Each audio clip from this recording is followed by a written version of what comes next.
யோவான் நற்செய்தி அதிகாரம் 1. இயேசுவும் நிக்கதேமும். பரிசேயர் ஒருவர் இருந்தார். அவர் பெயர் நிக்கதேம். அவர் யூத தலைவர்களுள் ஒருவர். அவர் ஓர் இரவில் இயேசுவிடம் வந்து, ரபி, நீர் கடவுளிடமிருந்து வந்த போதகர் என்பதை நாங்கள் அறிவோம்.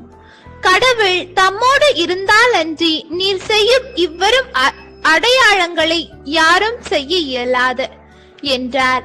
இயேசு அவரை பார்த்து, மறுபடியும் பிறந்தாலன்றி எவரும் இறையாட்சியை காண இயலாது என மிக உறுதியாக உமக்கு சொல்கிறேன் என்றார்.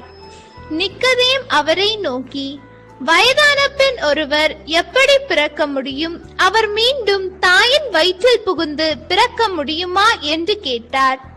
இயேசு அவரை பார்த்து, ஒருவர் தண்ணீராலும் தூய ஆவியாலும் பிறந்தாலன்றி இறையாட்சிக்கு உட்பட இயலாது என்று மிக உறுதியாக உமக்கு சொல்கிறேன்.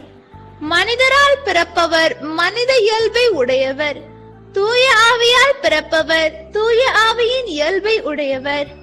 நீங்கள் மறுபடியும் பிறக்க வேண்டும் என்று நான் உமக்கு கூறியது பற்றி நீர் வியப்படைய வேண்டாம்.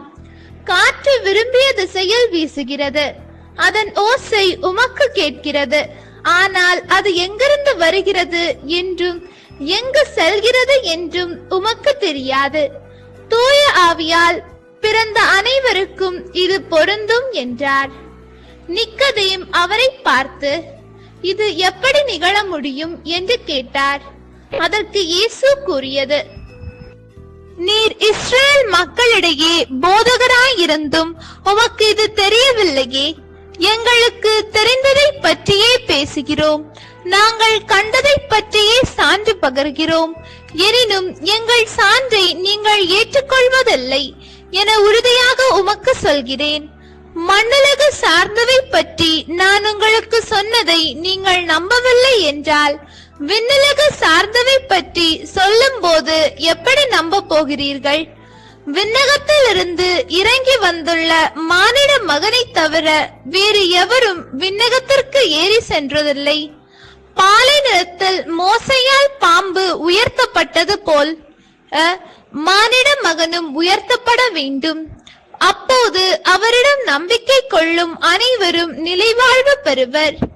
தம் ஒரே மகன் மீது நம்பிக்கை கொள்ளும் எவரும் அழியாமல் நிலைவாழ்வு பெறும் பொருட்டு அந்த மகனையே அளிக்கும் அளவுக்கு கடவுள் உலகின் மேல் அன்பு கூர்ந்தார். உலகிற்கு தண்டனை தீர்ப்பளிக்க அல்ல, தம் மகன் வழியாக அதை மீட்கவே கடவுள் அவரை உலகிற்கு அனுப்பினார். அவர் மீது நம்பிக்கை கொள்வோர் தண்டனை தீர்ப்புக்கு ஆளாவதில்லை. ஆனால் நம்பிக்கை கொள்ளாதோர் ஏற்கனவே தீர்ப்பு பெற்றுவிட்டனர்.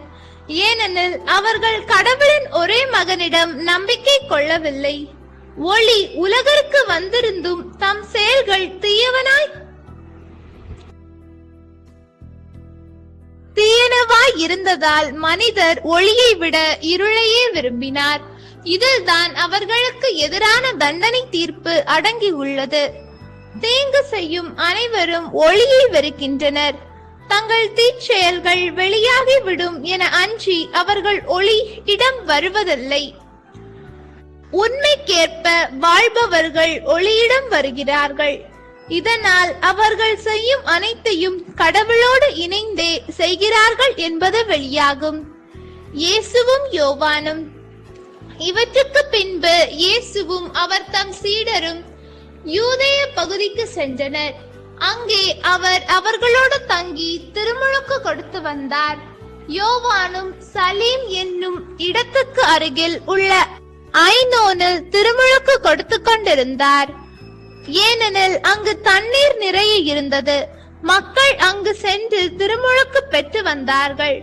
யோவான் சிறையில் அடைக்கப்படும் முன் இவ்வாறு நிகழ்ந்தது.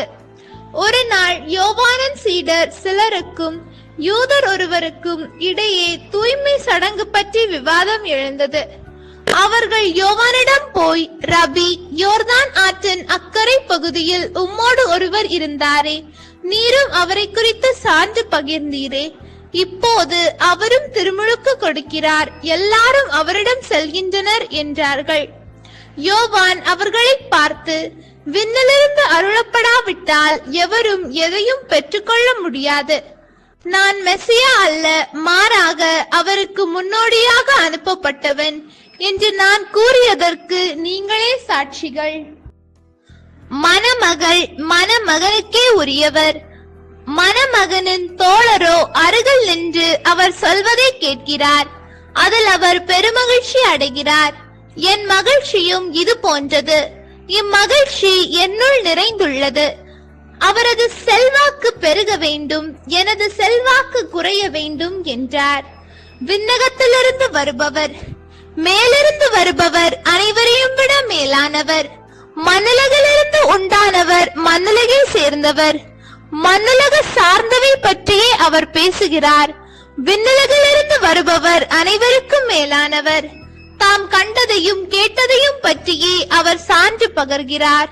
எனினும் அவர் தரும் சான்றை எவரும் ஏற்றுக்கொள்வதில்லை. அவர் தரும் சான்றை ஏற்றுக்கொள்பவர் கடவுள் உண்மையானவர் என்பதை உறுதிப்படுத்துகிறார். கடவுளால் அனுப்பப்பட்டவர் கடவுளின் வார்த்தைகளை பேசுகிறார். கடவுள் அவருக்கு தம் ஆவிக்குரிய கொடைகளை அளவின்றி கொடுக்கிறார். தந்தை மகன் மேல் அன்பு கூர்ந்து அனைத்தையும் அவர் கையில் ஒப்படைத்துள்ளார். மகனிடம் நம்பிக்கை கொள்வோர் நிலைவாழ்வை பெறுவர். நம்பிக்கை கொள்ளாதோர் வாழ்வை காண மாட்டார். மாறாக கடவுளின் சினம் அவர்கள் மேல் வந்து சேரும். ஆண்டவரின் அருள்வாக்கு. இறைவா உமக்கு நன்றி. ஹோலி பைபிள் தமிழ் சேனலில் திங்கள் முதல் வெள்ளி வரை திருவிவிலியத்தின் ஒரு அதிகாரமானது பதிவேற்றம் செய்யப்படும். நம் அன்பு கடவுளின் ஆசியும் அருளும் இன்னும் பலருக்கு கிடைக்கப்பெற ஹோலி பைபிள் தமிழ் சேனலை சப்ஸ்கிரைப் செய்யவும். மேலும் உங்கள் உறவினர் மற்றும் நண்பர்களுடன் ஷேர் செய்யவும். நன்றி.